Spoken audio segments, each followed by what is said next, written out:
Hi, I'm Micah Clark with the American Family Association. You may notice different surroundings. We've moved our office, and so this will be the look of our video from this point out on Fridays. But don't let that throw you. I hope it looks nice. We appreciate being here, and we'll tell you more about that later. But the Indiana General Assembly has ended, finally. It was a long session. Long in two ways. Long because of a budget, and long because it seemed like it was just intense. Week after week after week, even though they took a week off in the middle, it was just an exhausting session for me. I know for the legislators I've talked to as well, it was a difficult session for them in a lot of ways. I know many of you are focused on property taxes, and I'm not going to talk about that today. There is some property tax relief. There's other things. I know people were expecting a lot more. I wasn't, because I knew how tight the budget was, having met with the Ways and Means chairman several times last year, and then the budget forecast came out with a shortfall. So I wasn't expecting maybe as much of property tax relief as a lot of people were. And property taxes are something that takes a long run up to fix. And but the governor says, and the lieutenant governor says, this is step one. We'll see if they come back next year or the year after with a bigger property tax plan that addresses some of the problems. But I want to talk about the issues that we dealt with. And I have many sessions over the years. I've only had 4 or 5, maybe 6 bills to talk about. This session was very successful for us. We have more than a dozen bills that we can claim some sort of victory and hand in passage and supporting and watching, testifying on, promoting throughout the session that I think will make you happy in a variety of areas that are, I think, pro-family or conservative. So I wanted to go through those. I'm going to have to rely heavily on my notes. I hope that's not too distracting. But some of the bill numbers changed in the last week because things were moved around during conference committees. So I will have to rely on my notes. But the first bill I want to talk about, and I may talk about the budget later because there's some things in that, in a different video, not related to property taxes, that were very beneficial to Hoosiers in education and even the pro-life area. But I don't know if I'll get that today. 15 bills is a lot to cover, so I'm going to be very quick. You may want to rewind this, get your pen. But this will also be in my next week's email, and there was some this week in the House. Next week I'll cover the Senate. But in our May newsletter, if you're a donor, you'll get a write-up on all of these in our May newsletter in a couple weeks in the mail. So let me go over these. The first bill I want to talk about is one that was very important. It passed fairly quickly. We kind of lost track of it. The governor's already signed this bill. Very important bill. Senate Bill 143 was a parental rights bill that elevates parental rights and says parents have a fundamental right to direct the upbringing of their child in education, health, and religion. And what this does is it elevates parental rights as a fundamental right. The government must balance those. When the government takes an action, they must show a compelling interest to take that action. It gives parents some legal rights they didn't have before this bill passed to counter if they think the government has overreached and infringed on their rights. This is common language. It was in RFRA. It's in other types of language where they elevate religious rights or parental rights or other types of rights. 19 states have a bill like this. We are now the 20th.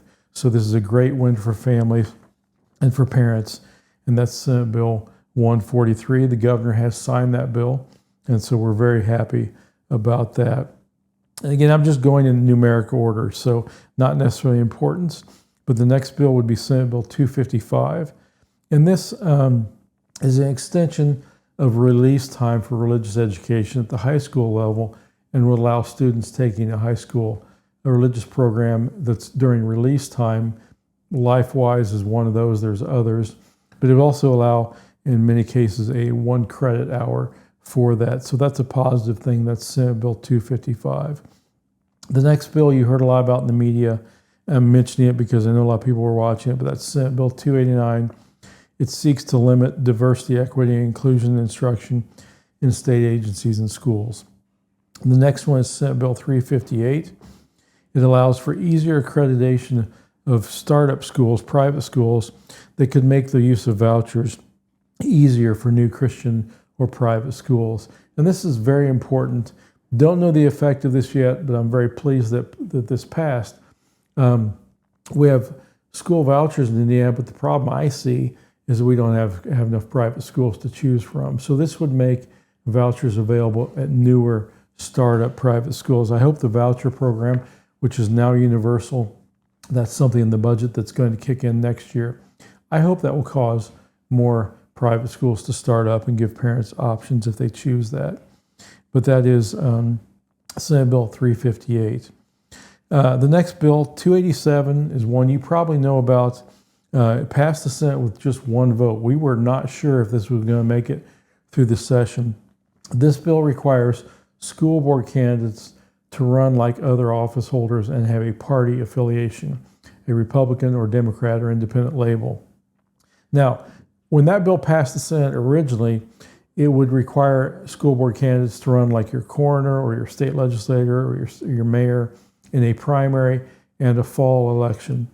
That was whittled back, very controversial bill. There was a lot of opposition to it from the school establishment, people who think school boards should be nonpartisan, and then people like me who think they're already partisan, so this would better inform voters if they knew whether or not these people were Democrats or Republicans or had a voting history in a political party.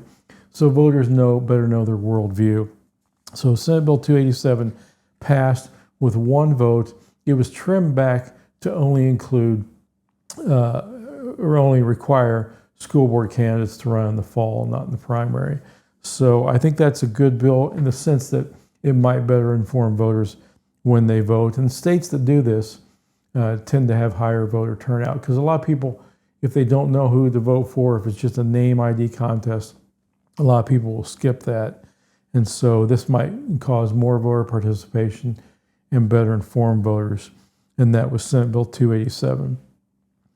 The next bill, let's see, I mentioned 289, which was on DEI, equity, and inclusion. And the next bill will be 442. This was a bill that we pushed very strongly. This is one of our priority bills. It's a sex education school transparency bill.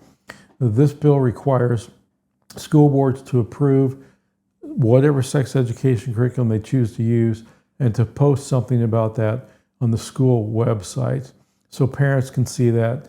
And so school boards know what's being taught in the classroom. Nothing can be brought into school that the school board has not approved.